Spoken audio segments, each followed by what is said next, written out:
Tu peux bâtir sur le sable ou tu peux bâtir sur le roc. Amen. Amen. On le sait, pour ceux qui sont dans l'évangile depuis des années, c'est pas une chose qu'on ne connaît pas. Mais la Bible dit que quand la tempête va venir, celle qui est bâtie sur le sable ne résistera pas. Elle sera balayée. Amen. Amen. Par contre, celle qui est bâtie sur le roc, elle va résister. C'est pas dit qu'elle sera épargnée. Hein. Elle va résister. Pourquoi? Parce que sa fondation, c'est quoi? C'est la parole de Dieu. C'est pas des on m'a dit, c'est pas de peut-être. Non, c'est pas ça. C'est du concret. Amen. Donc, je dis, pour ceux qui ne sont pas bâtis sur le roc, il y a toujours une possibilité de bâtir sur le roc. Amen. J'ai toujours dit que tant que Jésus n'est pas revenu, il reste le Sauveur. Donc il y a toujours moyen de revenir vers lui si on s'est écarté, si on a mal fait. Heureusement. Parce qu'il n'est pas encore juge. Ce sera plus tard. Il est toujours Sauveur. Il est venu pour sauver le monde. Il a dit, je ne suis pas venu pour juger, mais pour que les hommes soient sauvés à travers moi. Amen. Et quand on dit, oui, je veux faire la volonté de Dieu, mais la volonté de Dieu, selon la Bible, c'est que tous connaissent Jésus. C'est ça sa volonté. Amen. Amen. C'est pas, je fais ce que je veux. Là, tu fais ta volonté. Tu fais pas la sienne. Amen. Amen. Donc, regardez tout ce qui se passe en ce moment. Je prends un pupitre. Voilà. Patience. Je prends ton pupitre. Voilà. Parce que j'ai pas une Bible aujourd'hui, j'en ai deux. Donc ça va fouetter. Déjà avec une, ça chauffe, mais avec deux, non. C'est parce que c'est des versions différentes, et c'est bien quand il y a deux versions souvent. Il y a des mots qui sont plus importants que d'autres. C'est pas que le mot est mal approprié, mais la valeur du mot, ça change les choses. Dernièrement, on avait prié ici, et on prie encore pour les couples. Et qu'est-ce qu'on a comme information souvent? Que beaucoup de couples sont en train de se déchirer, sont en train de se séparer. Et il y a raison de se questionner, qu'est-ce qui se passe pour que les couples en soient arrivés là? Alors qu'au commencement, le jour J, non, l'amour de ma vie, oh là là. Un jour, ça a été comme ça. Bon, expliquez-moi pourquoi des temps après, c'est plus comme ça. Qu'est-ce qui s'est passé? Qu'est-ce qui s'est passé? Un jour, quelqu'un m'a dit, ouais, mais mon frère, on peut se tromper. Je dis, quoi? On peut se tromper comment? Explique-moi, je ne comprends pas, on peut se tromper. Le choix de se marier, c'est un choix. Amen. Et il est biblique. Rappelez-vous, depuis le commencement, quand Dieu a créé Adam et Ève, qu'est-ce qu'il a dit bonnement? C'est pourquoi l'homme quittera, écoutez bien, son père, sa mère, et s'attachera à qui? À sa femme. Pas à sa famille, pas à la tradition, pas au voisin, pas à la voisine, pas au pasteur, à l'autre. Et il dit, et ils deviendront une seule chair. Donc ils ne seront qu'un. Et le plus dur, c'est de devenir un. C'est écrit, mais le devenir un, quand il y a deux personnes différentes, deux caractères différents, deux origines différentes, mon ami, courage. Dieu est bon. Il n'est pas là pour nous abandonner. Amen. Amen. Mais je dis, pourquoi autant d'échecs? Pourquoi? Regardez, on vit dans une société où il y a des lois. On ne respecte plus les lois. Regardez dernièrement, pour un trafic de drogue, un gamin de 15 ans, il prend une balle et il meurt. Vous voyez, c'est ça la famille. Imagine, c'est ton enfant. Il passe, il rentre de l'école, il n'a rien demandé. À cause d'un règlement de compte de la drogue, il prend une balle. Tu vas accuser qui? Non mais, tu vas accuser qui? Le monde, c'est le monde. C'est-à-dire que ce qu'on appelle monde, c'est ce qui est étranger à Dieu. C'est deux choses différentes. Il y a ce qu'on appelle monde et ce qu'on appelle Dieu. Nous qui sommes ici, nous étions avant comme eux dans le monde. Amen. Amen. Chacun faisait ce qui lui plaisait, chacun parlait comme il voulait, on ne savait pas la valeur des choses, on se comportait comme on voulait. Mais le jour où tu acceptes Jésus, tu ne fais plus comme avant, tu n'es plus comme avant, et tu ne partages plus comme avant, et tu ne réfléchis plus comme avant. Pourquoi? Parce que bibliquement, nous sommes des nouvelles créatures selon Dieu. C'est écrit dans Jean. C'est-à-dire que tu ne peux plus vivre avec la planche de ta naissance avec papa-maman, et ce que le monde t'a enseigné jusqu'au jour où tu rencontres Jésus. Tu dois être influencé par celui qui te donne une nouveauté de vie. Celui que tu appartiens, que tu as pour Père Céleste, Dieu. Amen. Donc, pour nous, le travail à faire, c'est quoi? C'est ce que j'ai appris dans la société, sans connaître Jésus, tout ce que j'ai vécu, ça, il faut me déshabituer, il faut me déformater. Parce que le monde formate les gens. Un bébé qui est bébé comme Louise, quand elle arrive au monde, elle ne peut pas grandir toute seule. Elle ne peut pas s'élever toute seule. Elle ne peut pas se nourrir toute seule. C'est impossible. Donc, il va falloir que cet enfant-là, quelqu'un en prenne soin. Quelqu'un l'éduque. Quelqu'un lui apprenne à manger, à marcher. Maintenant, regardez comment on apprend les enfants aujourd'hui à se tenir. Pour que des enfants jeunes en âge soient devenus des tueurs à gages. Vous avez vu ça dans les infos dernièrement? On est un jeune, là-dessous, va tuer un tel gosse, il va, il tue. 14 ans, tueur à gages. Mais je dis, l'enfant là, il a grandi tout seul. Ils sont où les parents? Il n'y a pas de parents? Un enfant ne grandira jamais tout seul. C'est pas possible. Tout enfant né grandit avec quelqu'un. Oui ou non? Même Jésus, il avait une famille en chair. Marie et Joseph, oui? Oui ou non? Même Jésus. Donc, un enfant qui arrive au monde doit être éduqué, doit être enseigné. Et nous qui sommes enfants de Dieu, nous avons la responsabilité d'enseigner nos enfants selon Dieu. Maintenant, si on ne le fait pas, ben, on ne sera pas surpris de ce qui arrivera, hein, non? Est-ce qu'on va être surpris? Mais je dis que ce n'est pas parce qu'on a échoué qu'on va tout le temps échouer. Non. Parce que si Jésus n'est pas capable de me venir en aide dans mes échecs, c'est qu'il y a un problème chez Jésus là-bas. Alors c'est moi le problème. Aujourd'hui, regardez notre société. Tout ce qui est lié à l'autorité est bafoué. C'est-à-dire qu'on ne reconnaît plus l'autorité, on critique, on salit l'autorité. Moi, de mon âge, je dis, quand on parlait du président de la République, on ne disait pas Emmanuel, hein, comme aujourd'hui. On disait Monsieur le Président de la République. Monsieur le Président de la République. Vous comprenez? On ne salissait pas son nom, quelle que soit son attitude. C'était le respect qu'on nous enseignait. Le respect. Il est président. C'est lui l'autorité du pays. Tu ne peux pas parler comme tu veux de cet homme-là. Regardez, on arrive à un moment où les humoristes le détruisent par des blagues, par des cochonneries. Sur la toile, on le salit, on lui fait prendre n'importe quelle forme à cet homme-là. Est-ce que c'est correct? Franchement, de vous à moi, est-ce que c'est correct? Non. Nos enfants qui sont enfants, il y a un système qui s'appelle l'éducation. On les envoie à l'école pour qu'ils apprennent. Oui ou non? Regardez ce qui se passe. On ne respecte plus les professeurs. C'est fini. On leur crache dessus, on leur tape dessus, on va même jusqu'à les tuer. Vous comprenez ce que je vous disais là, où on va arriver tout à l'heure?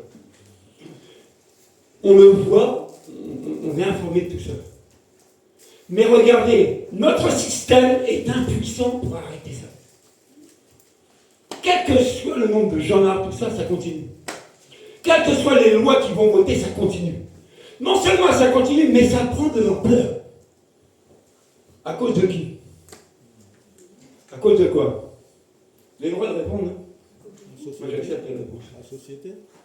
À cause de la société. Mais la société est construite sur quoi? Sur quelles valeurs? Les valeurs du monde. Les valeurs du monde. Pourquoi? Est-ce qu'à la base, au commencement de tout, comment le monde était construit? Revenez dans la Genèse. C'est bon de revenir dans la Genèse des fois pour voir ce qui se passe. Dieu a tout créé. Genèse 2 nous est dit, bon, on va quand même prendre les versets de la Bible. C'est ça que je peux vous tenir un discours jusqu'à pas d'heure.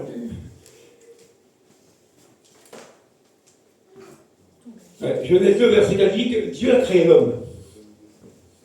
On va prendre le texte ensemble. Genèse 2. Je vais dire les deux versets. Écoutez bien ce que je vais vous dire. On va comprendre des choses ce matin.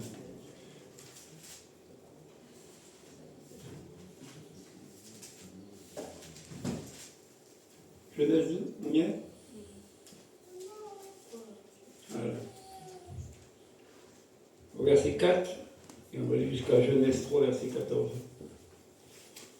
Voici l'histoire de ce qui est advenu au ciel et sur la terre lorsqu'ils furent créés.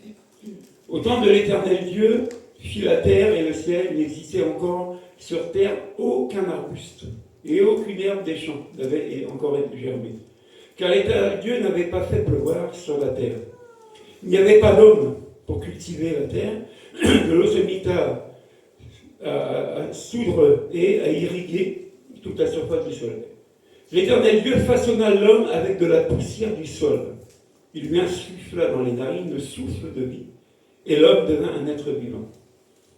L'Éternel Dieu planta un jardin vers l'Orient, l'Éden, le pays des délices.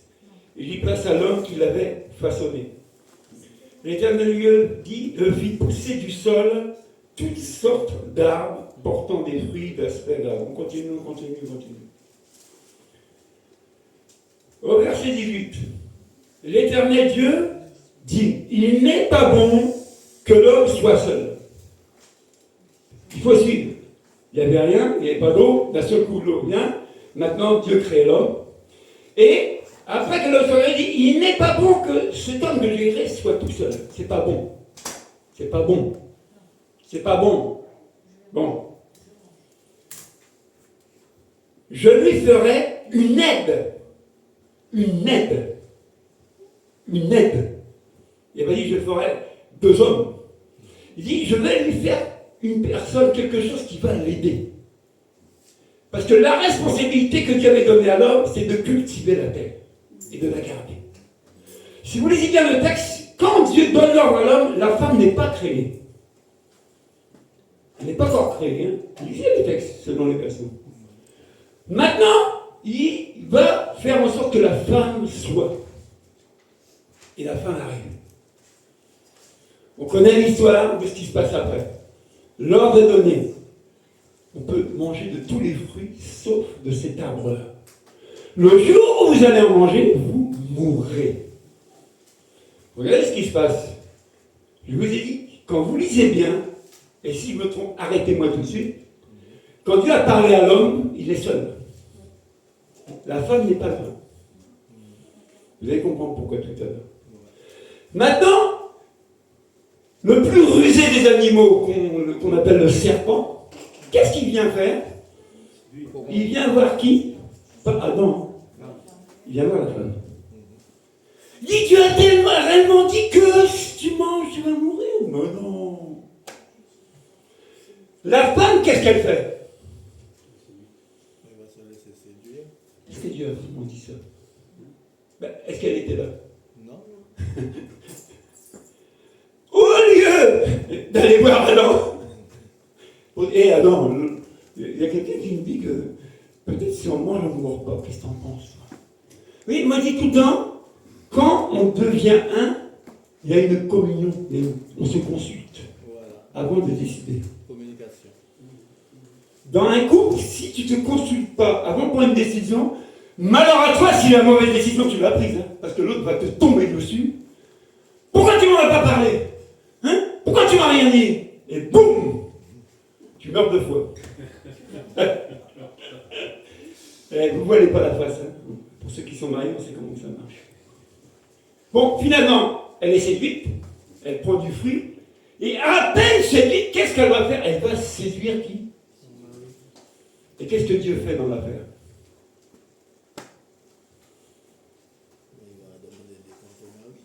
Il dit, Adam, je t'avais dit qu'est-ce qui s'est passé. Et regardez comment l'homme est champion. Mais c'est celle que tu as mis à côté. C'est à cause d'elle. C'est elle qui m'a donné. C'est à cause d'elle. C'est la fautive.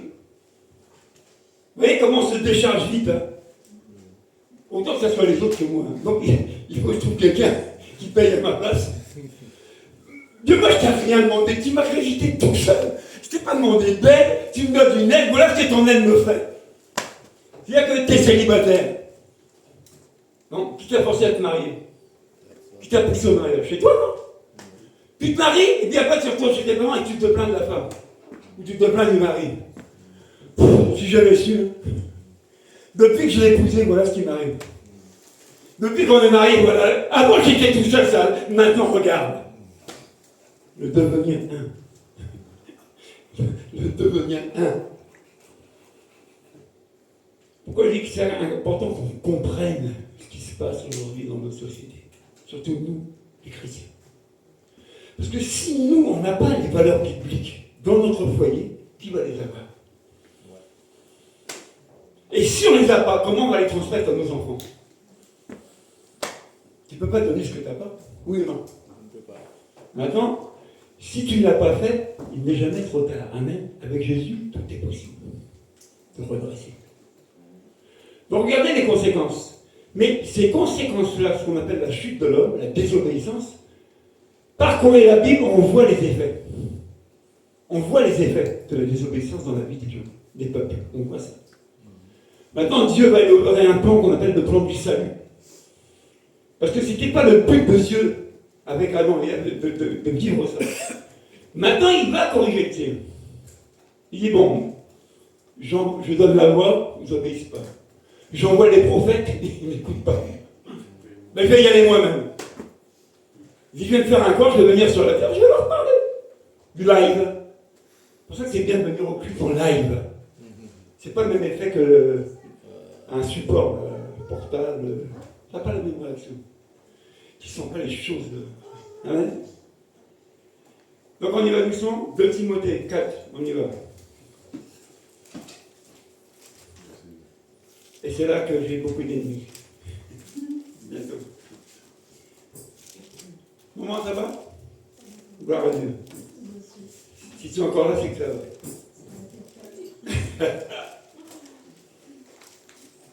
2 Timothée 4.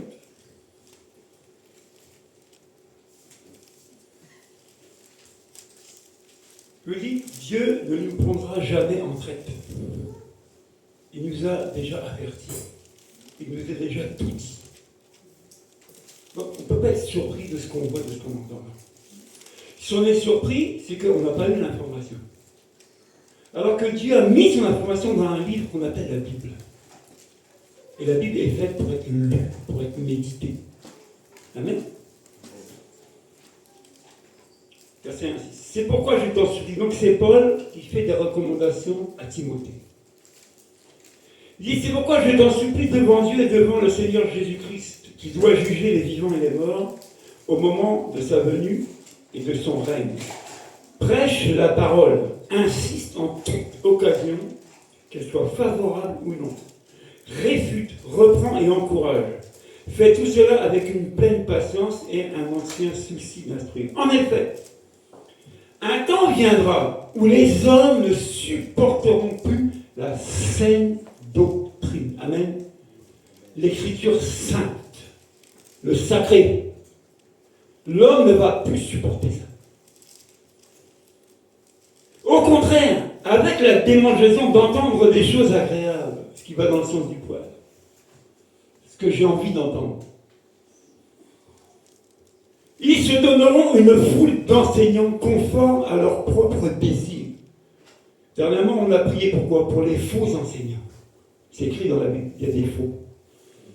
Qui réunissent des gens et qui les tirent dans le faux. Et qui utilisent une chose, la Bible pour ça. Pour les emmener où? Dans la fausse, finalement. C'est pour ça que quand on parle des choses saintes, des choses sacrées, on ne parle pas d'une petite valeur de choses, hein. On parle de quelque chose de très, très, très, très, très important. On parle de Dieu. Et comment on peut négliger ce qui est sacré, ce qui est saint? Comment nous, on peut se permettre de négliger ça? C'est bouillant, non? Oui ou non? On y va. On n'a pas fini, on commence. Hein. Ils se donneront une foule d'enseignants conformes à leur propre désir. Ils détourneront l'oreille de la vérité et se tourneront vers des fables. Mais toi, sois sobre en tout, supporte les souffrances, accomplis la tâche d'un évangéliste, remplis bien ton ministère. Amen. J'aime cette parole, accomplis ton ministère d'évangéliste. J'aime ça. Là, ça me fait du bien.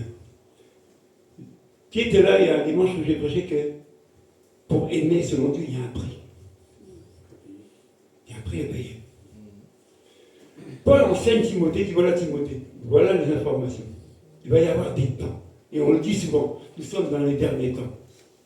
Qui ne le dit pas? Mais ça, c'est depuis que Jésus est monté au ciel, qu'il n'a pas vu de revenir qu'on est dans ces temps-là.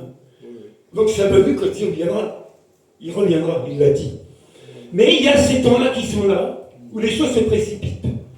Mais Paul avertit Timothée. Timothée, pour beaucoup, on va les détourner de la saine parole, de la saine doctrine. On va les détourner. Et on va leur enseigner des choses qui parlent de Dieu, mais pas dans le sens de Dieu, pour les tromper. Ils disent, mais c'est pas grave, tu peux quand même quoi? Donc Dieu va mettre des interdits, ça j'en veux pas, et toi tu vas dire, mais écoute pas le frère, là, tu peux quand même, Dieu est amour, vas-y. Correct, top. Amen. 2 Timothée 3. Je reprends un peu le même texte. Sache que dans les derniers jours, il y aura des temps difficiles. On n'est pas dedans, de plus en plus. On est en plein dedans. Mais ça, c'est rien. C'est rien. Ça, c'est du lourd par rapport à ce qui est prévu et qui arrivera parce que c'est écrit dans la Bible. Car les hommes seront égoïstes, amis de l'argent, vantards, orgueilleux, blasphémateurs, rebelles à leurs parents. Un parent, c'est quoi vis-à-vis de l'enfant? Une autorité, voilà. Donc, les temps vont être que les enfants vont être rebelles à l'autorité, la rébellion. Bibliquement, tout acte de désobéissance à Dieu égale rébellion contre Dieu. C'est fort. Une fois, il y a un frère, il dit oui, depuis quand je suis rebelle? Je dis mon frère, tu es rebelle depuis que tu désobéis. Oui, mais je ne suis pas rebelle. Je dis si tu es rebelle, lis bien ta Bible. Tout acte de désobéissance vis-à-vis de cette parole-là égale rébellion. Tu te rebelles contre la parole. Quand un serviteur de Dieu te dit une chose et que tu as toujours des moments de contredire, tu te rebelles. Contre l'autorité, tu es entendu contre Dieu. Tu te rebelles. Tu t'opposes à l'autorité. Donc je dis, c'est pas grave seulement ce que je vous dis, c'est plus que grave. C'est pas grave, c'est plus que grave. Pourquoi? Parce que depuis le commencement, Dieu a établi des choses, il a établi des règles. Et si elles sont établies, c'est pour les suivre, non? Ça sert à rien, on reste ici, on chante aux danses, la Bible, on la laisse fermer, hein, parce qu'on fait ce qu'on veut, on vit comme on veut. Pourquoi c'est écrit quelque part que ne vous conformez pas au siècle présent? Ça veut dire quoi? C'est-à-dire qu'il y a des choses qui sont formées dans le monde qui disent ne te conforme pas à ça. Par contre, il nous enseigne conformez-vous aux Écritures. Ce sont des Écritures saintes. Amen. Et c'est pour notre bien que Dieu nous les a laissées. Rebelle à leurs parents, ingrat, impie, insensible, incapable, calomniateur, violent, cruel, ennemi du bien, traître, emporté, aveugle par l'orgueil, ami du plaisir plutôt que de Dieu. Ils auront l'apparence de la piété, mais renieront ceux qui ont fait la force. Éloigne-toi de ces gens-là. Si vous allez dans le livre de Thessaloniciens, vous verrez qu'il y a un passage qui dit que les frères qui vivent dans le désordre, il y a écrit les frères, hein, sépare-toi d'eux, éloigne-toi d'eux. Pourquoi? Ils vont te polluer. C'est-à-dire que le faux est tellement vrai que tu dis, ah, le frère, il est célèbre. Non, je vais m'associer à lui. C'est le faux qui paraît vrai. Le vrai qui est vrai, je vous dis, il n'y en a pas des tonnes aujourd'hui. Pourquoi? Parce que nous sommes dans une influence, dans une sphère. Nous sommes dans le monde, c'est une sphère, le monde. Amen? Jésus dit, vous en faites plus partie. Mais cette sphère qu'on appelle monde, elle est régie par le prince de ce siècle. C'est le diable. C'est lui qui gère cette sphère-là. C'est écrit. Oui ou non? Oui. Donc, quand il gère ça, il manipule ce qui lui appartient. Regardez, on prend souvent l'histoire de Job. Vous connaissez ici Job? Oui. Oui ou non? Oui. Job. Oui. Le gars n'a rien demandé. On lui vole tout, il perd ses enfants, il perd tout. Mais regardez bien. Dieu dit au diable, vas-y, Satan. Enlève tout à Job, prends-lui tout. Vas-y. C'est mon serviteur. Il est quoi? Intègre. Job, c'était un homme intègre. Amen? C'est-à-dire que quand il est intègre, le diable ne peut pas lui ôter la vie. Il ne peut pas aller plus loin que ça. Comprenez ça? Donc, si tu es enfant de Dieu, tu n'es pas intègre, tu n'es pas stable, tu n'as pas les bonnes bases, le diable a un droit sur toi de t'attraper et de te faire souffrir. Parce que Dieu est Dieu, hein, il est souverain. Tant que Job reste dans son intégrité, le diable n'a pas raison de lui. Il n'y a pas des passages où Dieu dit, il les a livrés à Satan? Alexandre, Hyménée, et puis il n'y a pas d'autres dans l'Ancien Testament? Jean Bresse. Même dans le Nouveau, il y a. Dans le Nouveau, Paul, le parle aussi. Vous voyez? On dit que Dieu les a livrés. Vous voyez, cette image de Dieu, qui est autorité suprême, c'est l'être suprême, il a un pouvoir, il exerce sur tout ce qu'il a créé. Vous savez que si le diable veut t'attaquer, s'il n'a pas la permission de Dieu, il ne t'attaquera pas.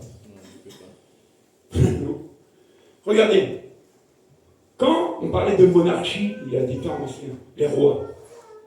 Dans la famille royale, il fallait un héritier. Oui, non? Oui. Et l'héritier, on l'appelait comment? Le prince. Mais regardez l'attitude du prince par rapport au roi. Qu'est-ce qu'il faisait, le prince? Il écoutait déjà une et il obéissait déjà deux. Pourquoi? Parce qu'on le préparait un jour à être sur le trône. Voilà. Oui ou non? Oui. Nous, qui sommes considérés comme des enfants de Dieu. Amen. Aujourd'hui, tu vas être assis là, mais demain, tu seras debout. Tu seras en train d'annoncer l'évangile. Il y a une préparation avant d'être debout. Et on enfreint les règles à cette préparation-là. Pourquoi? Oui, je fais ce que je veux après tout. Je suis libre. Tu es libre de quoi? Tu es libre maintenant d'obéir. Et cet aspect d'obéissance, on le perd au quotidien. Pas qu'à l'église, on le perd partout. C'est la désobéissance qui prime. Et on va donner raison à ceux qui désobéissent.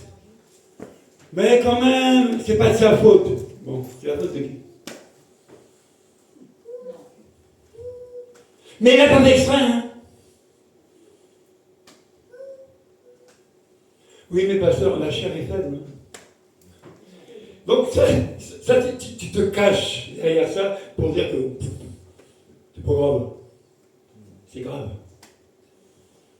La conséquence de la désobéissance, c'est très, très grave. Tu dis, ah oui, je n'y arrive pas de moi-même. Oui, Dieu le sait. Mais il ne t'a pas laissé tout seul. Il t'a envoyé quelqu'un pour t'aider. Amen. Qui s'appelle comment? Le Saint-Esprit. Esprit de force. Non? De puissance. Pas de faiblesse. Bon, si on a reçu le Saint-Esprit pour nous aider dans nos faiblesses, parce qu'on n'y arrive pas. Pourquoi on n'y arrive pas? Parce qu'on raisonne. On va raisonner combien de temps encore? Quand tu raisonnes, tu es perdant. Quand la parole de Dieu est annoncée, si elle est de Dieu, dis Amen. Amen, c'est dire oui, elle est vraie.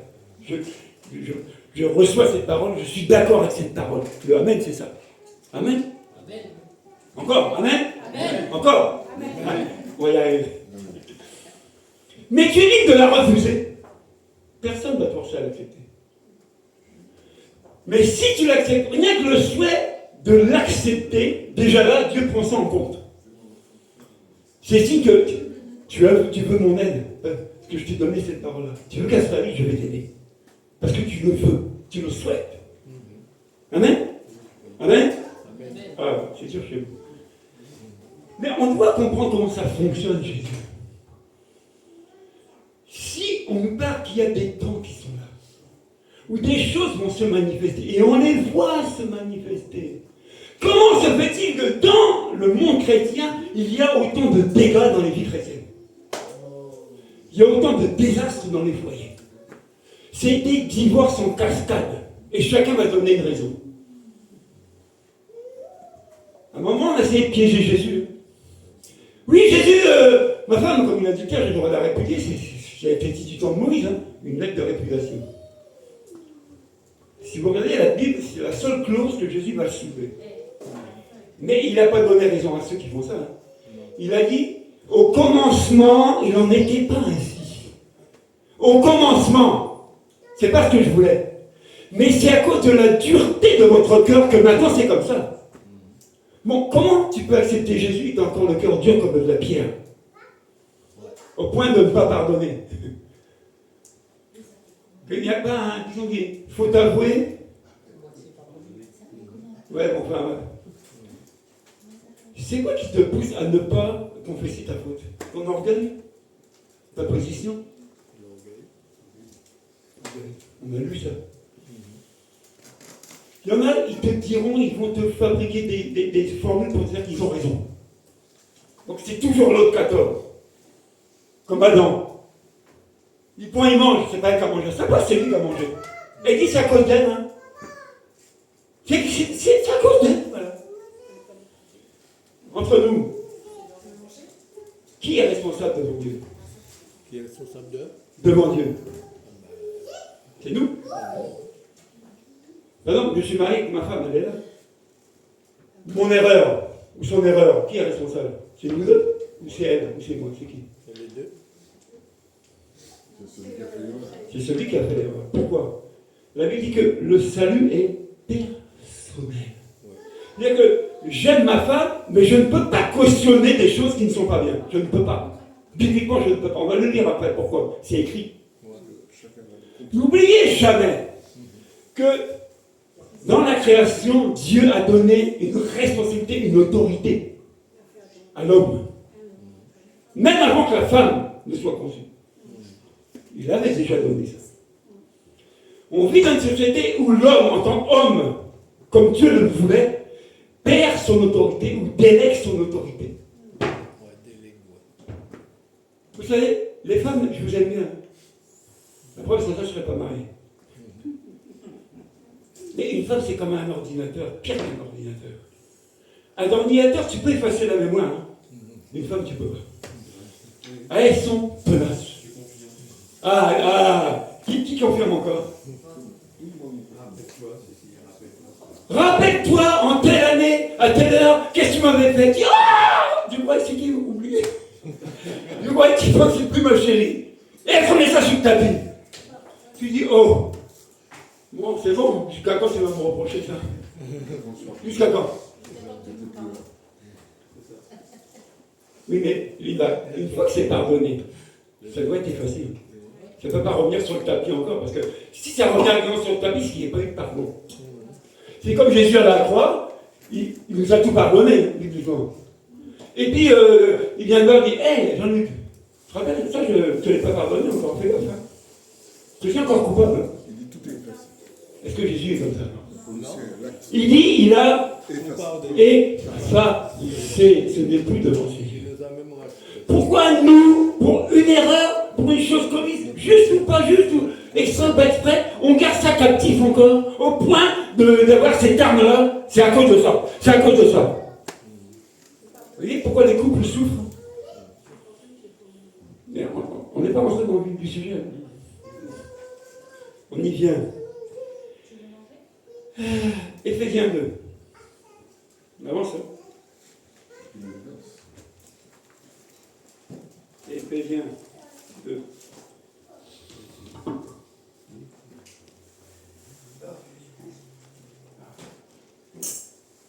Je me retrouve parce que si on me voit en vidéo, je brille, hein? Éphésiens 2, verset 24. Quant à vous, vous êtes morts à cause de vos fautes et de vos péchés, que vous pratiquiez autrefois conformément à la façon de vivre de ce monde. Regardez, conformément à la façon de vivre de ce monde. Autrefois, vous étiez morts à cause de ces fautes que vous faisiez dans ce monde-là. Autrefois. Autrefois, c'était passé. Hein. Autrefois, c'était avant.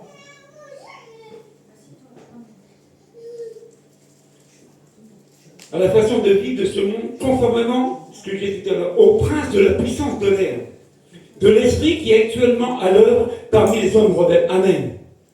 L'esprit du prince est à l'œuvre sur la vie de ceux qui sont rebelles. Gardez ça. Tu dois comprendre que quand tu es dans la désobéissance, quand tu ne peux pas changer de cap, cet esprit-là va t'animer. Parce que tu es rebelle à l'autorité, tu es rebelle à la parole. Il va t'animer pour te perdre. Et ça, on n'a pas compris.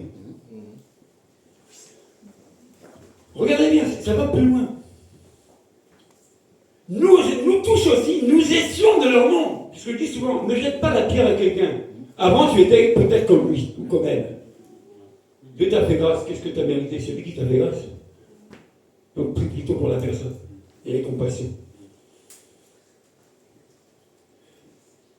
Notre conduite était dictée par les désirs de notre nature propre, puisque nous accomplissions les volontés de la nature humaine et de nos pensées. Et nous étions, par notre condition même, destinés à la colère, tout comme les autres. Amen. Regardez combien de personnes n'attirent pas la colère de Dieu sur eux. Combien? À cause de quoi? Rébellion. À qui? Est-ce que ça nous parle quand on lit ça? Est-ce que ça nous questionne? Franchement. Est-ce que ça vaut pas le coup de se remettre en question par rapport à notre caractère qu'on s'est formé? Moi, je suis comme ça, mais c'est comme ça. Non. Tu ne peux pas rester comme ça. Si c'est pas conforme, tu ne peux pas rester comme ça. Tu dois changer. Mais toi-même, je sais que tu ne changeras pas. Mais Dieu a donné une solution pour qu'on change. Et des fois, on la refuse. Regardez, Pascal, qui devait être à l'heure au culte, regardez ce qui lui arrive. Ça ne lui est pas arrivé hier, et ça ne lui arrivera pas demain. C'est seulement le jour J où il va venir célébrer Jésus. Jamais on se pose des questions. Les empêchements, c'est souvent là où on va rencontrer le Seigneur. Ah, il y a quelque chose qui nous arrive.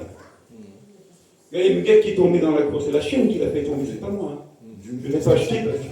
C'est la chienne qui l'a basculé. C'est un gros chien. Mais il me dit, sa main était à l'envers, retournée comme ça. Pourquoi c'est là que ça arrive? Pourquoi ça nous arrive? Mais il y a une raison à ça. Pour aimer, il y a un prix. On va y venir. Parce qu'il faut que nous, on soit un témoignage. Tu ne peux pas être responsable et tu ne peux pas être un modèle pour les autres. C'est pas possible. Par contre, ceux qu'on cite comme faux, eux, c'est autre chose. Ils ont l'apparence. Que l'apparence. Creuse un peu leur vie, tu vois qui ils sont. Creuse. Moi, quand on parle d'un tel dans le ministère, je ne dis rien. Tu sais ce que je fais comme de YouTube? Je vais regarder la personne et je l'écoute. Et le Saint-Esprit va me convaincre si c'est vrai ou faux. Parce que c'est la seule arme que j'ai. L'Esprit. C'est lui qui va me dire si c'est un vrai ou un faux. Mais je ne juge pas si c'est un faux. Ce n'est pas mon boulot. Mon boulot, c'est d'annoncer l'évangile. Ok?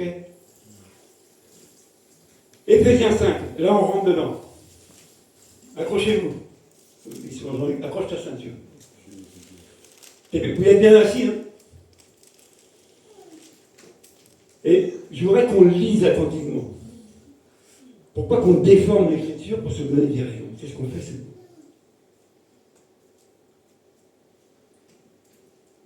Éphésiens.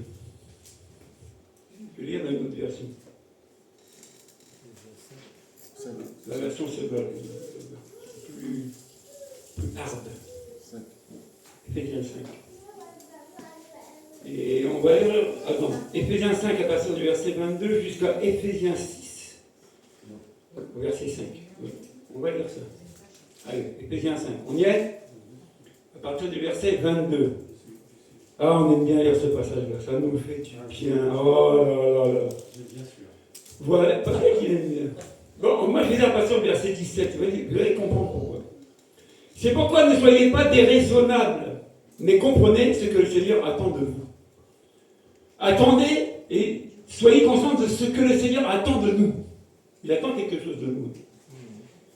Ne vous enivrez pas de vin, cela vous conduirait à une vie de désordre. Mais soyez remplis de l'esprit, ainsi vous vous entretiendrez par les chants, par des psaumes, d'hymnes et des cantiques inspirés par l'esprit.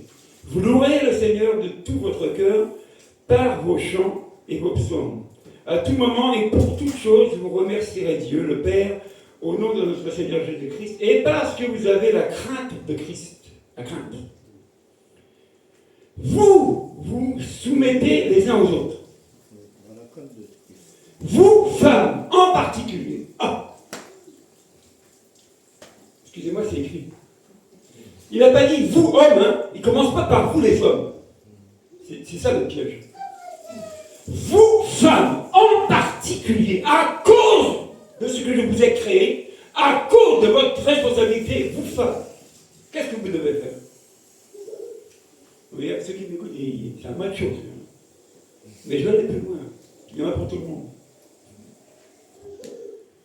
Vous, femmes, où c'est que j'en suis? Oh, je suis parti. 22, on y est. Ah ouais, j'étais loin de. Vous, femmes, en particulier, chacune à son mari. Que chaque femme soit soumise à son mari. Et cela, par égard pour le Seigneur. Dans une autre version, on dit soumise au mari comme au Seigneur. C'est-à-dire que si tu n'es pas soumis à ton mari, tu ne peux pas être soumis au Seigneur. Impossible. Comme je suis soumise au Seigneur, je dois être soumise à mon mari. Comprenez le sens de la soumission. On doit comprendre le sens de ce que je veux dire soumis. Oui ou non? Des fois on dit, pour que le diable fuit loin de nous, qu'est-ce qu'il faut faire? Il faut être soumis à la parole de Dieu. Et il fuira loin de vous. C'est la seule condition, la soumission pour être victorieux. S'il n'y a pas de soumission, il y a autre chose à la place. Je vous le donne en mille. La rébellion. Ben oui. Hein? Ouais, moi aussi j'ai mon mot à dire, hein? Mais qui t'a dit que t'as pas ton mot à dire? On t'écoute. On t'écoute. Mais je vous dis, on ne peut pas renverser la Bible à chaque fois pour se donner raison. Ce texte commence par la femme. Je suis désolé. Ça commence par elles, parce qu'elles ont une responsabilité. C'est pour ça que je dis, priez davantage pour les femmes, parce que c'est là que le diable attaque souvent. Il l'a mis dans le jardin d'Éden. Il sait que Jésus est venu rétablir quelque chose, il continue à attaquer. Et nous les hommes, on n'a pas compris ça. Ouais, tu m'as mis celle-là qu'on a mis. Mais c'est toi. C'est pas quelqu'un d'autre qui te l'a choisi, c'est toi mon ami. Sois responsable. Et on continue. Ça ne s'arrête pas là. Hein. Le mari, en effet, est le chef de sa femme. On peut le lire encore une fois.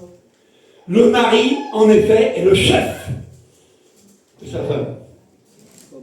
Comme Christ est la tête et le chef de l'Église, qui est en son corps et dont il est le sauveur. Mais comme l'Église se soumet à Christ, qu'ainsi aussi les femmes se soumettent en toutes et en toutes circonstances à qui? À leur mari.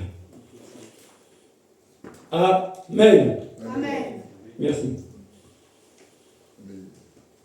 Ça, c'est pour les femmes. À nous maintenant. Non, mais il faut être juste, c'est un Dieu d'équité. À nous.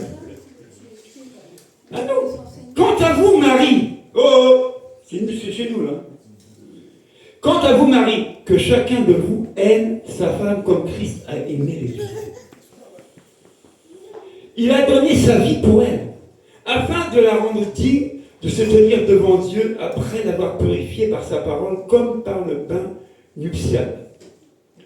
Il a ainsi voulu présenter cette Église à lui-même, rayonnante de beauté, sans tache ni ride, ni aucun défaut, mais digne de se tenir devant Dieu et irréprochable. Voilà comment chaque mari doit aimer sa femme, comme si elle était son propre corps. Ainsi, celui qui aime sa femme s'aime lui-même. Car personne n'a jamais haï sa propre chair. Au contraire, chacun la nourrit et l'entoure de soins, comme Christ le fait pour l'Église, parce que nous sommes les membres de son corps.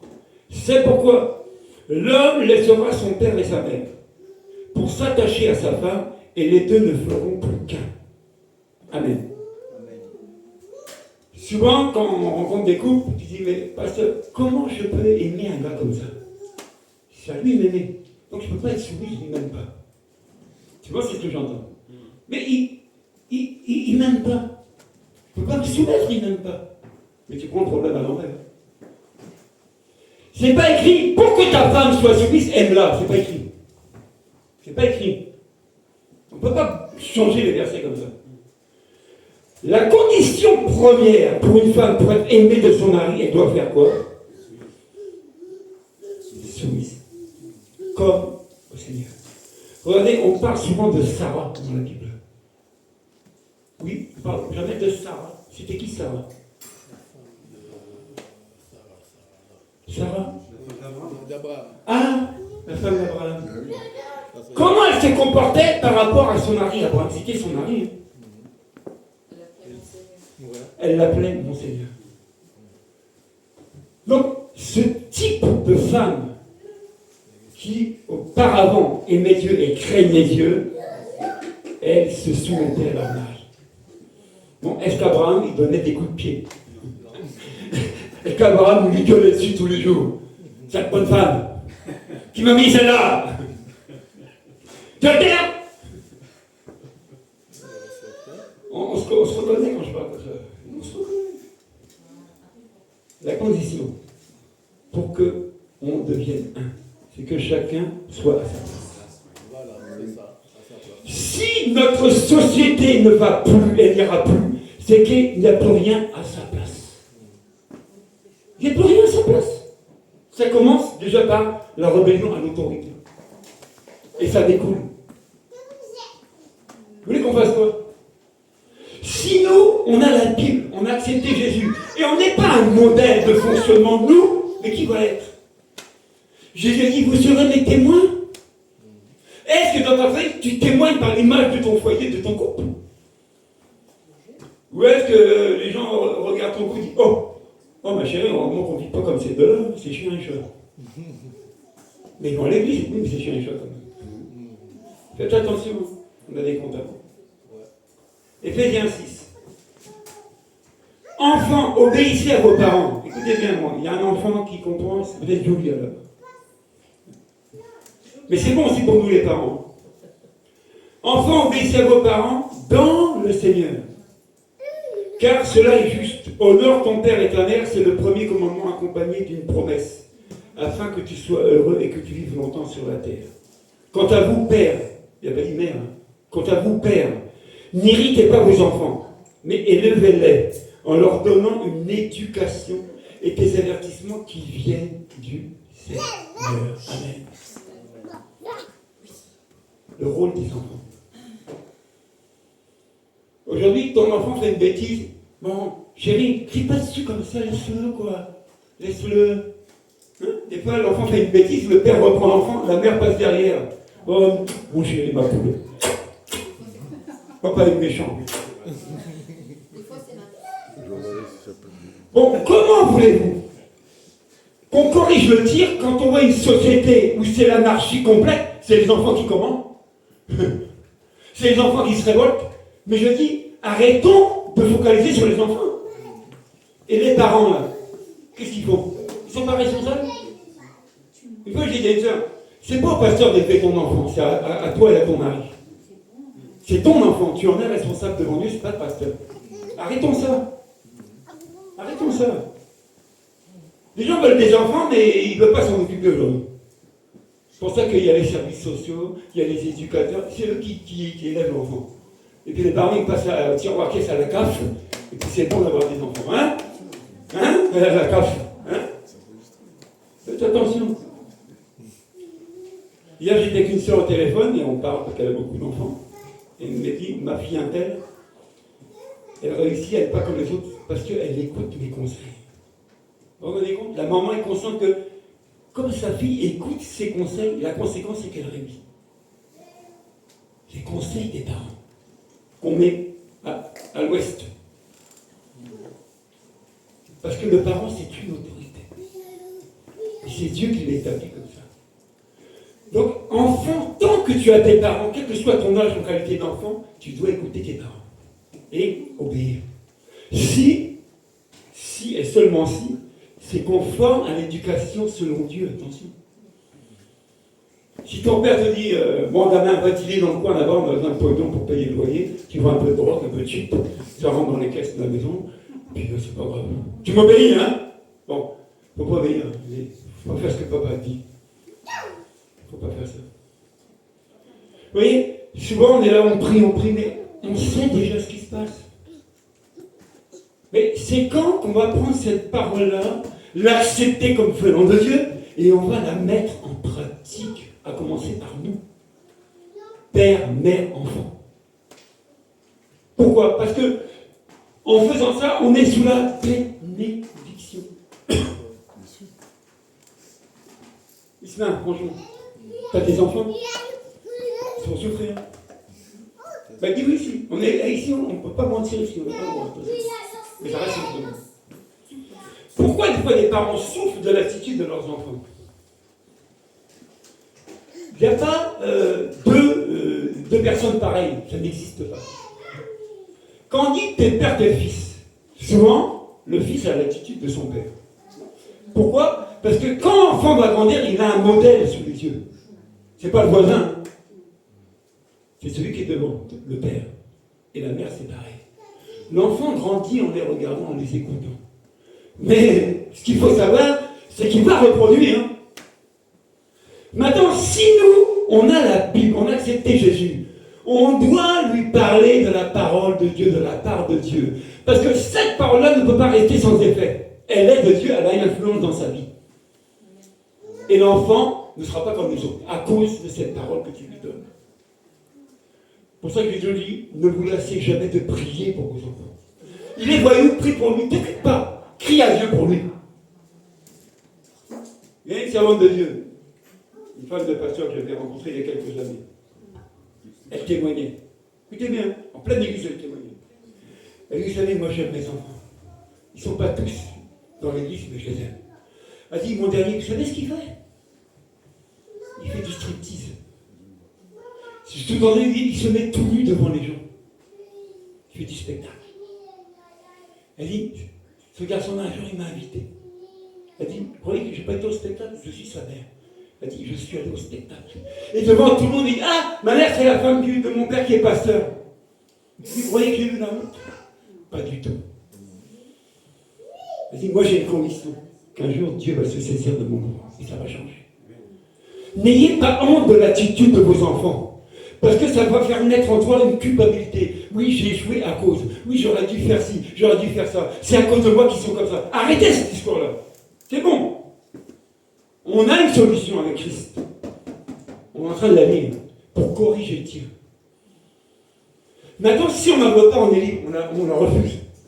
Mais arrêtez de vous plaindre devant Dieu, c'est bon. Dieu te dit un jour, tu as même ma parole, t'en as fait quoi avec ton enfant? T'as eu honte de lui dire parler de moi? T'as eu honte? On ne veut plus corriger le tir. C'est-à-dire qu'on subit les conséquences du péché. On subit tout ça. Alors qu'on devrait être en train d'agir avec la parole de Dieu pour détruire ces actions-là. Mais je vous dis, revenir à ces textes-là, ça a un prix. Ça doit casser ton orgueil, ça doit casser ton ego. Quand on dit qu'un couple, c'est deux qui ne deviennent un, c'est pas l'égocentrisme. Qu'est-ce que c'est que l'égocentrisme? C'est moi et moi qui a raison tout le temps. Donc l'autre, c'est aussi qu'il n'existe pas, c'est que moi. Ça, c'est que l'égocentrisme. Tu ramènes toi à toi-même. Mais tu n'es pas toi-même, vous êtes deux.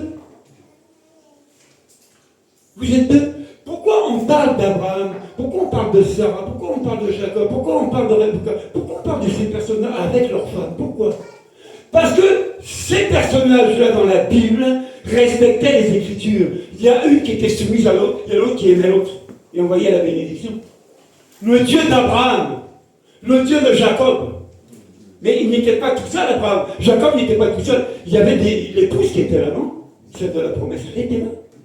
Est-ce qu'elle se plaignait de son mari? Elle jouissait de la bénédiction. Moi, quand je vois des femmes qui font la guerre à leur mari dans le ministère, je dis arrête de faire la guerre à ton mari. Quand ton mari est appelé, par exemple, à un ministère des 5 qu'on peut citer, mais bénis Dieu et sois soumise. Pourquoi? Tu es sous la bénédiction. Tu lui fais la guerre, paf, ça saute. Tu ne seras pas béni. Tu deviendras la carie de ton mari. Je suis peut-être dur quand je vous dis ça ce matin. Mais il faut, au moment qu'on se fasse violence et qu'on change un peu là-dedans. Ne nous laissons pas imprégner par le système du monde dans les foyers, par les lois qui sont votées. Ne nous laissons pas imprégner de ça. Laissons-nous imprégner de la Bible, de la parole de Dieu. Et on va changer. Si on ne veut pas, on ne veut pas. Il n'y a pas de forcing chez Dieu. Comme on dit, c'est un gentleman. Tu ne veux pas? Dis-moi, je t'ai parlé. Tu viens de plaindre de quoi? Oui, Pascal, il a été dit aujourd'hui, Jésus fait quelque chose. Ma fille, je t'ai dit quoi? Sois soumise. Pascal dit, ah, votre femme, j'ai dit, aime ta femme. Aimer, c'est pardonner. C'est réglé. On ne va pas plus loin que ça. Ouais, ma femme, ça fait 31 ans qu'on est ensemble. On ne peut pas rester fâché. Allez, plus de 3 heures. Mais quand je boude, hein, elle sait, je boude. Je parle plus. Elle sait que là, c'est grave. Là, c'est grave, la patrie sur mon dos. Mais au bout de 3 heures, je lâche prise. Pourquoi? Je suis lié à la parole de Dieu. Christ m'a aimé. Il s'est sacrifié pour moi. Quand elle est tombée là, bientôt elle se rend coupable qu'on a passé toute la journée à l'hôpital hier aux urgences dans son bras. Mais dis ma chérie, c'est parce que je t'aime. Et je m'en fous du temps. Je dois être là pour toi. On dit que celui qui ne s'aime pas ne peut pas aimer l'autre, non? Comme c'est ma chair de ma chair, os de mes os, j'aime, j'en prends soin. Donc je prends soin d'elle. Mais si je ne le fais pas devant Dieu, je suis le pire des pires. Je suis un imposteur ici, je suis un faux. Oui, ça. Dieu aussi, il regarde ce qu'on fait aussi. Parce que quand tu vis avec une femme, Dieu regarde ton comportement. Il regarde le comportement des deux. Oui. Et tu perds toute bénédiction si tu ne respectes pas cette parole de soumission, d'autorité. Parce que c'est ça que j'ai eu ce matin, je méditais là-dessus. Ah, le frère méditait déjà sur le message qu'il ne connaissait pas. Oui, voilà. Je méditais sur ce message alors que tu l'as dit. Romains 13. On avance.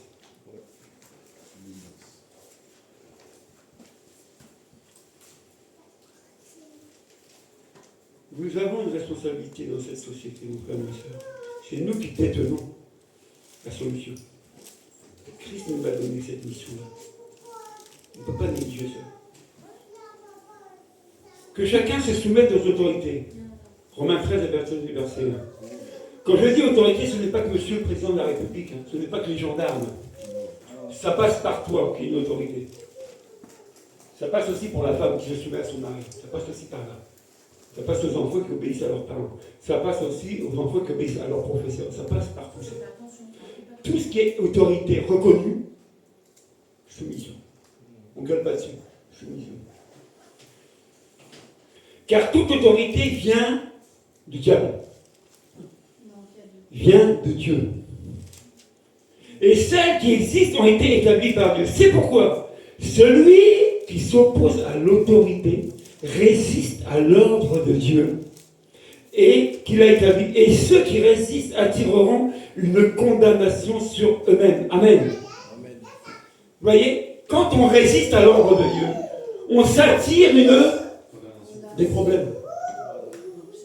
Oui, j'ai accepté Jésus. Pourquoi si? Pourquoi ça dans ma vie? Oui, ça va pas à cause. Bon, mon ami, vis la parole de Dieu. Tu seras peinard.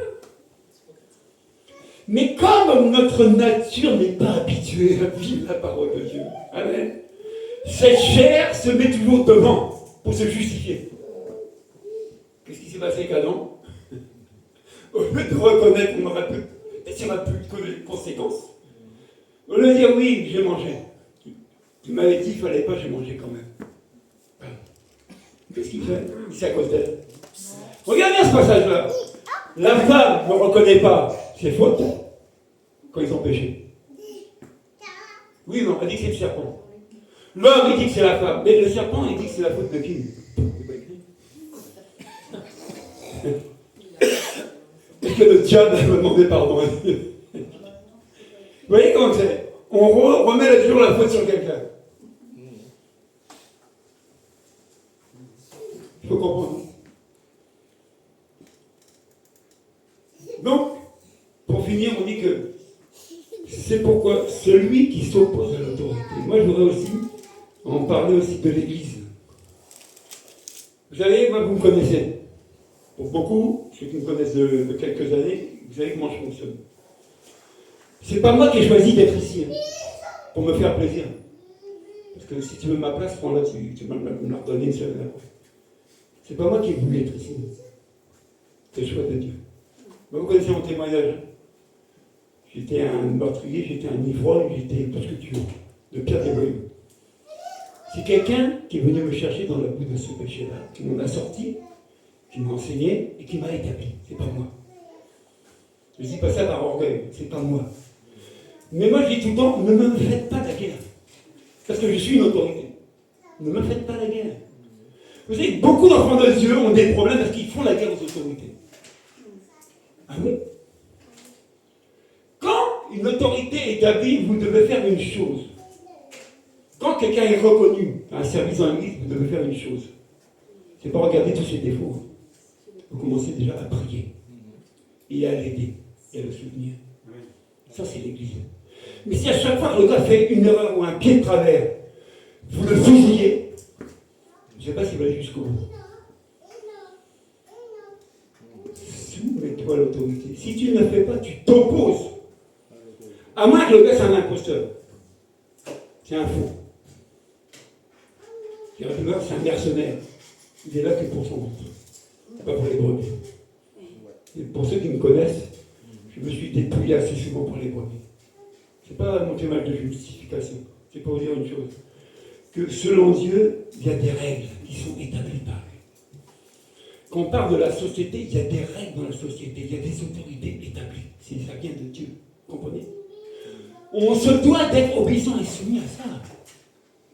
On ne peut pas enfreindre ça. Dans un couple, qu'on le veuille, qu'on ne le veuille pas, il y a des règles établies par Dieu pour le bon fonctionnement du foyer. Quand ça ne va pas, au lieu d'accuser Pierre Paul Jacques, assieds-toi. Et questionne-toi. Est-ce que j'ai respecté ma part? Est-ce que j'ai fait ma part? Je disais à ma femme, quand il t'arrive quelque chose, la première action qu'on doit avoir, c'est Seigneur, est-ce que j'ai fauté? Et c'est à cause de ça que m'arrive ça. Est-ce que c'est pas moi la cause?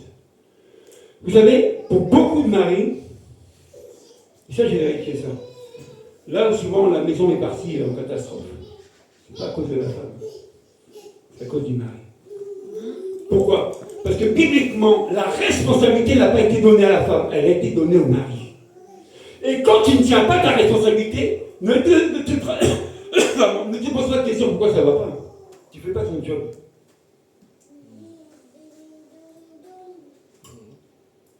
Tu ne fais pas ton boulot. Moi j'ai connu des femmes qui disent oh ma femme elle m'a casse tout le temps. J'ai délégué mon autorité. Je dis quoi?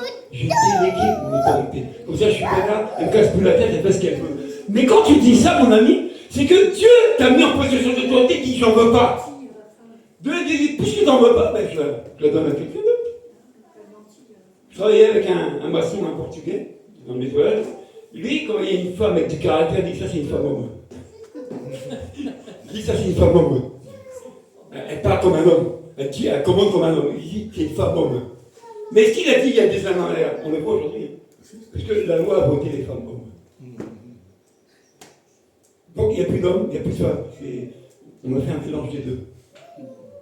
De mon temps, à l'école, quand on faisait un courrier, on disait quoi? Monsieur et madame. Tous les courriers, même par mail, c'est souvent madame et monsieur. Bon, qui a changé ça?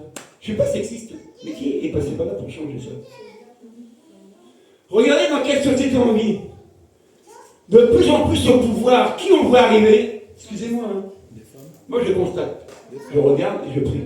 Des femmes. Beaucoup de femmes arrivent dans des positions élevées. De plus en plus. Alors, je dis, pourquoi on en est là? Déjà, c'est à cause de la parole de Dieu, elle doit s'accomplir. Mais je dis, le responsable, c'est aussi l'homme. Où est la place de l'homme? Je me rappelle, on était à Beauvais ensemble, avec Jean-Luc, il y a quelques années. Il y a Paul Tucker, un pasteur qui vient d'Amérique. Il a convoqué tous les frères à huis clos dans une pièce de l'église. Et il nous a tapés. Et il nous a mis devant notre responsabilité. Il dit, vous les frères, vous faites quoi dans l'église?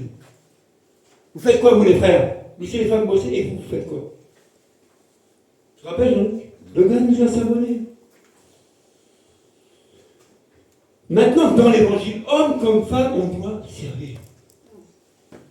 Qui a chanté ici devant? C'était deux hommes? Deux femmes. Quand Gina est là, qui fait l'accueil? Qui fait le service comme il est là? Moi, est-ce que je suis sexiste? Oui ou non? Est-ce que j'ai interdit à une femme de venir là et de parler de la part de Dieu? Je n'ai pas interdit. Mais pour moi, il y a une hiérarchie qui vient de Dieu, qui est mise en place, qu'on ne peut pas enfreindre. Mais aujourd'hui, par cet esprit, n'oubliez pas, on dit, il y a un esprit, l'esprit du prince. Il vient Prince de l'air. et il manipule les pensées des hommes pour dire, tu peux faire aussi, hein? Il injecte. De la même manière qu'il a été voir Ève, il a injecté dans sa pensée.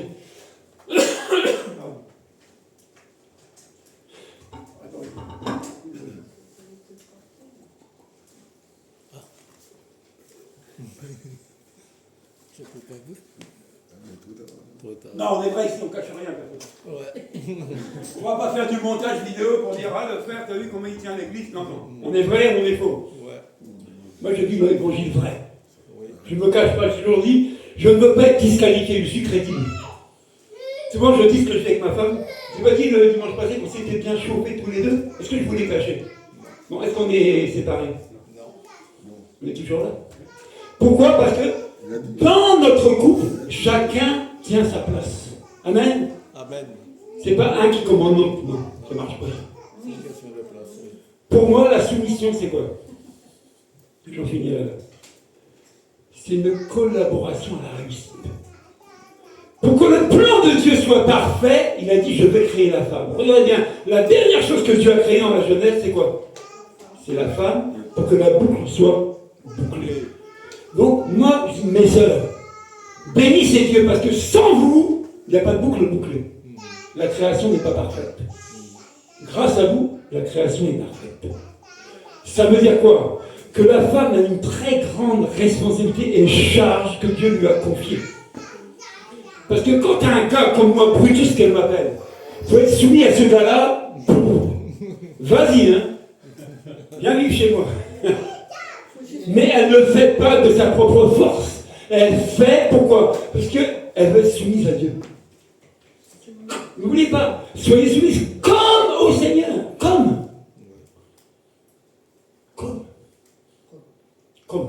Marqué comme. Comme au Seigneur. De la comme.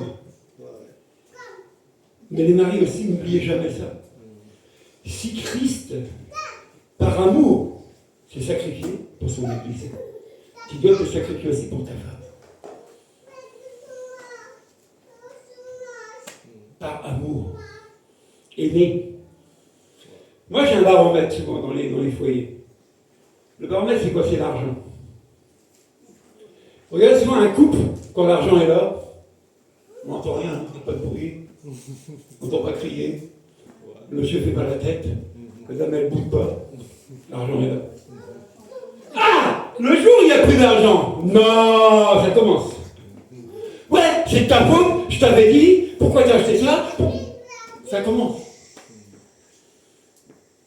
Quand j'ai perdu ma société il y a quelques années, du jour au lendemain, mes comptes sont bloqués. J'ai plus d'argent. Et je ne peux pas en fabriquer. J'en ai plus. C'est-à-dire que l'argent de mes clients ne me rentrera plus, on m'a bloqué ça. Bon, on est là, tous les deux, on se regarde. Bon, est-ce qu'elle vient vers moi? Oui, c'est ta faute. Je t'avais dit, c'est ta faute. C'est ta faute. C'est ta faute si on en arrive là. Comment on va faire pour manger? Comment on va faire pour payer? Comment pas que les créanciers, ils s'en moquent. Hein. Ils s'en foutent de ton compte en banque. Eux, tu leur dois de l'argent. Je m'ai dit à un huissier un jour, toi, tu fais partie de la famille à Hitler, t'es un vrai avocat. C'est leur job de récupérer l'argent. Mais je vous dis, jusqu'à aujourd'hui, j'ai encore un huissier que je rembourse depuis que j'ai perdu ma boîte en 2019. Mais est-ce que ma femme et moi, on s'est séparés à cause de manque d'argent? Pourquoi? Parce que la base, elle est saine. Vous comprenez? La base de notre union, c'est du roc. Et la Bible dit, qui me séparera de l'amour de Dieu? Est-ce la nudité? Est-ce que la disette? Qui? L'argent n'a pas eu raison chez nous. Mais je bénis Dieu pour l'Église. Et c'est là que je voudrais qu'on comprenne que quand on parle de l'Église, on parle des membres de l'Église. C'est grâce à l'Église et à travers l'Église qu'on a pu manger. Et même payer les loyers de maison. Grâce à l'Église. Toi, moi, nous tous. Parce que la Bible dit que quand un membre du corps souffre, c'est tout le corps qui doit souffrir avec. C'est pas, ah, le frère, démerde-toi de ton problème. Moi, j'ai ce qu'il faut chez moi. Moi, ça me va. Donc, le surplus, je le garde pour mes vacances. Bon, on va prier. Bon, si encore tu le fais, c'est bien. La majeure partie du temps, on dit on va prier, on prie même pas. On le dit pour. Ça fait bien, quoi. Hein? Ça fait bien. Juste un passage, si on a le temps de le lire. Alors, 1 Pierre 3, 7. Je finis là. Là, c'est sûr, je ne rajoute pas. Après, vous avez la possibilité de m'aimer ou de me détester. Vous avez le choix.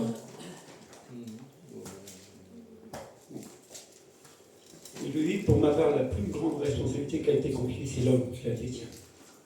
C'est pour ça qu'on doit toujours prier les uns pour les autres. 1 Pierre 3, 7. Et regardez bien, c'est très très important. Marie.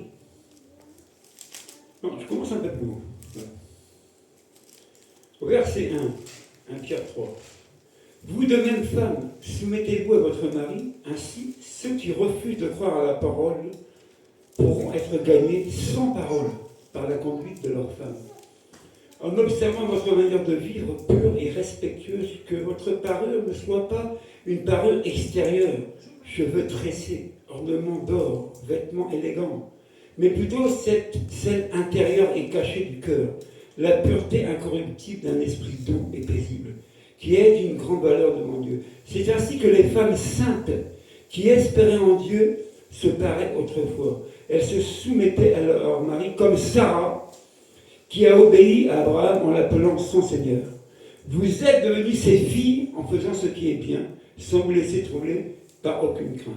Marie, vivez de même en montrant de la compréhension à votre femme, en tenant compte de sa nature plus délicate. Dans d'autres versions, c'est plus faible. Montrez-lui de l'estime, car elle doit hériter avec vous de la grâce de la vie. C'est ce que je vous disais, la bénédiction, c'est pour nous. Mais regardez bien. Agissez ainsi, afin que rien ne fasse obstacle à vos prières. Agissez ainsi, mari et femme, afin qu'il n'y ait pas d'obstacle à la prière. Pourquoi Dieu ne répond pas depuis qu'on prie des années pour une chose? Il y a un obstacle. Et l'obstacle, c'est lié à quoi? Le mari et la femme, ils ne sont pas à leur place. Ils ne font pas leur boulot. Soit un fait le boulot de l'autre, ou l'autre a démissionné. Puis débrouille-toi tout seul. Mais je dis que si on est sincère devant Dieu ce matin, on va pouvoir vérifier ça. Je leur dis, quand Dieu nous parle, c'est parce qu'il nous aime. Dieu aime sa création. Vous comprenez ça? Le vrai loup qui est dans le brigand, Dieu l'aime. Il veut l'aider, il ne veut pas. Mais Dieu n'a que l'Église, n'a que nous pour aller chercher ces gens-là. Mais si on n'est pas des bons modèles, si on n'a pas un mauvais témoignage, on va attirer qui? Comme beaucoup disent, ah, si c'est pas comme ça à l'Église, je ne vais pas. Regardez comment ils se comportent. Ils sont pires que les non-croyants. Beaucoup d'obstacles à nos prières. Ils disent, oh, j'ai prié. Hé, ami, tu as mis les choses en règle pour que Dieu t'exauce? Non. Je dis tout le temps, se demander pardon, ça ne coûte ni un bras ni une jambe. C'est une démarche. C'est vraiment La parole que tu donnes là, c'est exactement ça que j'ai médité ce matin. Gloire à Dieu. Notre frère dit, il méditait ça ce matin, Oui, oui. et Dieu parle. Et... Pourquoi? Parce que Dieu nous connaît. ouais. Bénis Dieu quand tu es marié. Dis, je bénis Dieu pour ma femme. Je bénis Dieu pour mon mari. Apprenez à vous bénir mutuellement. Moi, ma femme qui est là, quand je l'aide, elle me dit, vous êtes ami, que Dieu te bénisse. Pourtant, je suis brutus. Que Dieu te bénisse. Quand il a fallu qu'elle enlève son alliance pour mettre son appel, elle dit non, non, c'est sacré ça. Comprenez? Ce symbole-là, qu'on se met au doigt, ça a une signification. C'est alliance, ça s'appelle. Ça s'appelle alliance. C'est pas un autre rideau. Hein. N'oubliez jamais ça. On a un Dieu d'alliance. Amen. Les temps sont mauvais. Paul avait averti Timothée. Mais la seule condition, je vous dis, pour tenir ferme, nous, pour pas qu'il y ait encore des cascades de séparation, de divorce et de gosses vivre eux-mêmes, la saine doctrine, la parole sainte, il n'y a que ça qui vient. Si réellement tu es véritable enfant de Dieu, quel que soit où tu vas aller, tu vas t'asseoir, le Saint-Esprit peut te dire, cet homme-là c'est un fou. Il parle de la part de Dieu, mais ce n'est pas pour Dieu qu'il parle. Ça va dans son sens. Voilà, le discernement. Jésus a dit quoi? Je ne fais rien de moi-même. Je fais tout ce que le Père m'a dit. Vous comprenez ça? Oui. Quand je préparais ce message-là, je lui dis ça, oh là là, ça va chauffer. Ça ne chauffera pas. Pourquoi? C'est la saine doctrine. C'est cette parole de Dieu que Dieu veut qu'on pratique. Mais pour notre bien, non? Tu vas prendre de l'âge et tu vois tes enfants qui étaient plus ou moins tordus, tu les vois redressés. Tu les vois de nouveau obéissants. Tu les vois reconnaissants. Tu vas dire quoi à Dieu? Seigneur, merci. Ta parole est vérité. Ma petite fille qui est dans le sud maintenant, quand on n'a pas de mes nouvelles, c'est elle qui m'appelle. Parce que son papy, c'est pas le Dieu, mais son papy a de la valeur dans sa vie. Sa mamie aussi. Pourquoi? Elle témoigne autant de reconnaissance. C'est l'amour qu'on lui a manifesté. Il y a le retour. Quand tu es un mari et que tu aimes vraiment ta femme conformément à la parole de Dieu, tu auras un retour. Et la femme qui est soumise à son mari, elle aura un retour. Et tout ça, c'est pour Dieu. Alors on va se lever, on va prier. Et on va rendre gloire à Dieu. Et si on a compris ce message de ce matin, on va l'amener ailleurs. Amen. Quand tu rencontres un foyer en difficulté, pose-toi. Ne cherche pas qui a raison, qui a tort dans le couple. Pose-toi, commence à prier pour eux. Et s'il y a une ouverture, prends la Bible. Et fais-leur comprendre leurs responsabilités. Pour que de nouveau, il y ait une harmonie chez eux. Dans l'église, des fois, ça ne va pas. Pourquoi? On devient rebelle à l'autorité. Ça ne va plus. Et on a lu, quand tu t'opposes à l'autorité, tu t'opposes à l'ordre de Dieu. Et tu t'attires un problème. Nous sommes adultes ici. Donc, en tant qu'adultes, on doit pouvoir se parler. Quand on se voit, des fois, on ne se parle pas, et c'est derrière qu'on parle. C'est pas bien. Tu dois pouvoir parler avec ton frère ou ta soeur selon Dieu, dans l'amour. On ne le fait pas. Une fois qu'on rentre, qu'on se sépare, ah, t'as vu la soeur, t'as vu le frère, oh. Elle était là, tu lui as rien dit. Maintenant, tu parles de l'autre côté. Franchement, est-ce que Dieu est content? Non. Oui ou non? Non. Qui s'attire des problèmes? C'est pas la personne qui est tordue que tu parles, hein, c'est toi. Parce qu'il fallait que tu lui parles, tu ne le fais pas. Allez, prions ce matin, que cette parole qu'on avait dit tout à l'heure puisse nous impacter. Comme du temps où Pierre s'est levé après la Pentecôte. Et qu'il a prêché la parole. On dit que les cœurs étaient vivement touchés. Et ils se sont convertis. Crie à Dieu, mon frère, ma soeur. Peut-être tu es toi à ta place et pas l'autre. Ne cherche pas s'il n'est pas à sa place. Garde ta position devant Dieu. C'est plus important, garde ta place. Continue à te soumettre. Continue. Celui qui a raison de ton mari, c'est pas toi. On dit que Christ est le chef de tout homme. L'homme a un chef, comme la femme a un chef. On dit que le mari est le chef de la femme, mais le chef de l'homme, c'est Christ. Parle à son chef, parle au chef de l'homme, parle au chef de ton mari. Crie à Dieu pour lui. Dis, Seigneur, regarde mon mari. c'est mon mari. Je veux lui être soumis, je veux être lié à la bénédiction qui est liée à ta parole. Mais regarde comment il se comporte, regarde comment il parle. Si c'est ton chef à qui tu t'adresses, le chef va le corriger. Ah oui? Et le mari, c'est pareil. Si ta femme ne prend une autorité sur toi, tu dis non, je refuse ça.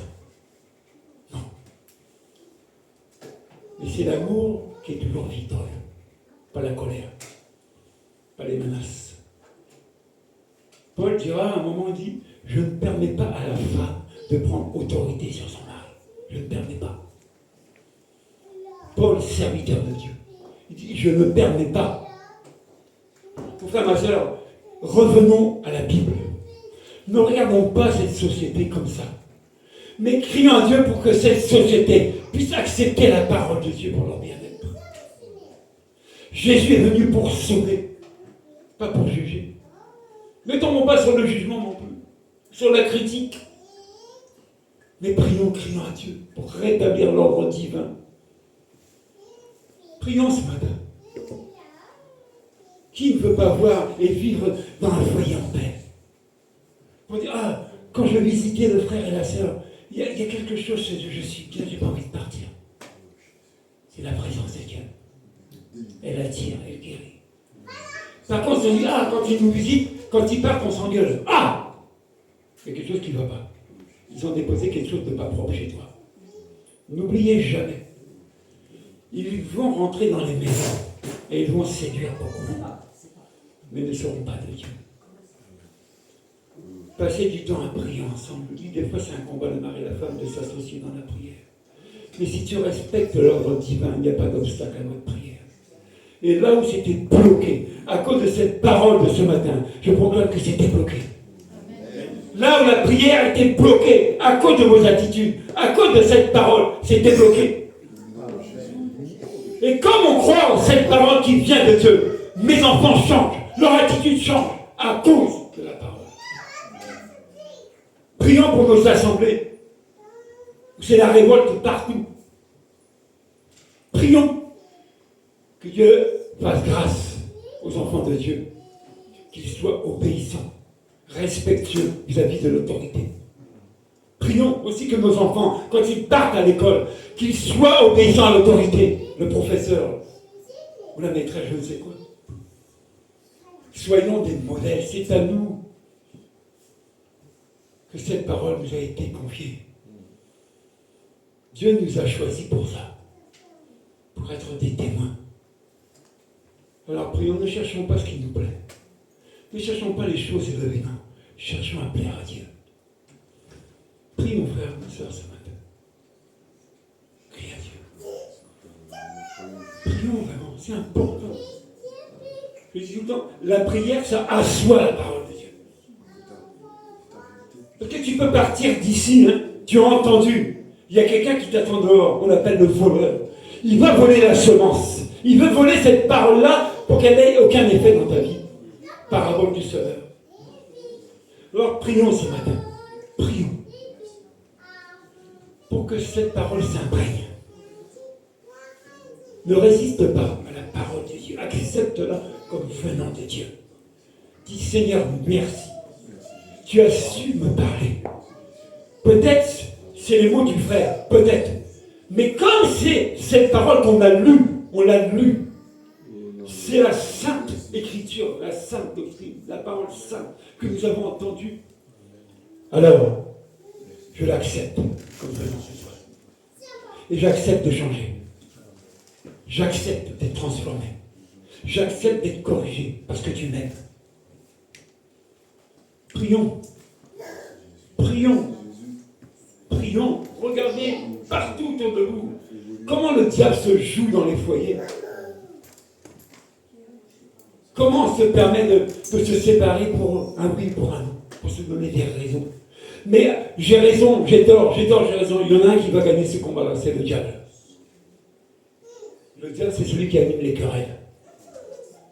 Mettons fin à vos querelles, posons-nous et prions. Et sur vous, surtout nous les maris, nous les hommes, des fois on ne lâche pas prise. On est comme Adam. C'est à cause d'elle, Mais où est ta place, mon frère? Où est ta place dans la maison? Est-ce que tu libères la parole de Dieu chez toi? Est-ce que tu parles à ceux qui vivent avec toi? Ou tu cherches le ministère? Tu cherches quoi? Commence par le commencement, commence par ta maison. La Bible dit que si tu n'as pas soin de ta propre maison, comment tu pourras avoir soin de la maison de Dieu? Impossible. Impossible. Prions. Mais jamais trop tard pour changer. Reconnaissons nos travers. Repentons-nous. Seigneur, merci. Merci parce que je pensais que j'avais raison, finalement j'ai tort.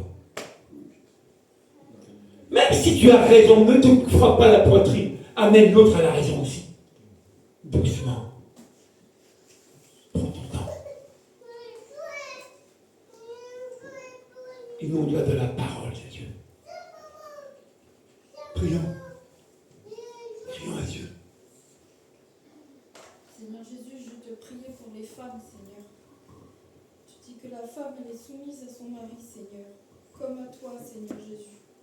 C'est parce qu'elle a rencontré ton amour, Seigneur Jésus. Alors ce matin, je crie, Seigneur, pour toutes ces femmes, Seigneur. Seigneur, que tu viennes les rencontrer, Seigneur Jésus, dans ton amour. Que tu viennes toucher les cœurs, Seigneur Jésus, de ces femmes qui souffrent, Seigneur. Que tu viennes les remplir, Seigneur, les entourer de tes bras d'amour, afin qu'elles soient soumises à leur mari, Seigneur, pour accomplir ta parole, Seigneur, être fidèle à toi, Jésus, être devant toi, sainte et irrépréhensible, Seigneur Jésus. Seigneur, merci pour ta parole. Seigneur, merci pour les maris. Je prie, Seigneur, que tu viennes toucher aussi le cœur des maris, Seigneur. Que tu changes leur regard sur leurs femmes, Seigneur. Qu'ils soient libérés de toute pensée qui ne vienne pas de toi, Seigneur Jésus. Et que tu viennes toucher leur cœur, Seigneur. Et que dans le foyer, Seigneur, ça commence par le foyer de tes enfants, Seigneur, qu'ils puissent aussi élever leurs femmes devant toi, Seigneur Jésus. Oh Seigneur, merci pour ta parole, merci pour ton amour et ton sacrifice, Seigneur Jésus. Tu es un modèle pour le mari, tu es aussi un modèle pour la femme, Seigneur. Tu fais toutes choses bonnes, Seigneur. Et oui, tu es un Dieu d'équité, un Dieu d'équilibre. Et tu veux l'équilibre dans le couple, tu veux l'équilibre dans le foyer pour les enfants, Seigneur. Je te demande de bénir, à commencer par bénir les foyers chrétiens, Seigneur.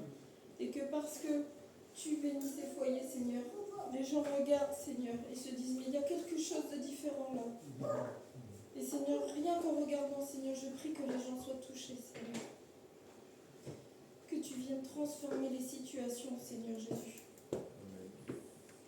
Oh, Seigneur, tu vas au travail, Seigneur, il y a ma collègue, sa fille se sépare de son ami, Seigneur, ils ne sont pas mariés et il y a des enfants, Seigneur. Et je ne peux même pas parler parce qu'elle refuse. Mais je prie pour cette famille, Seigneur, que tu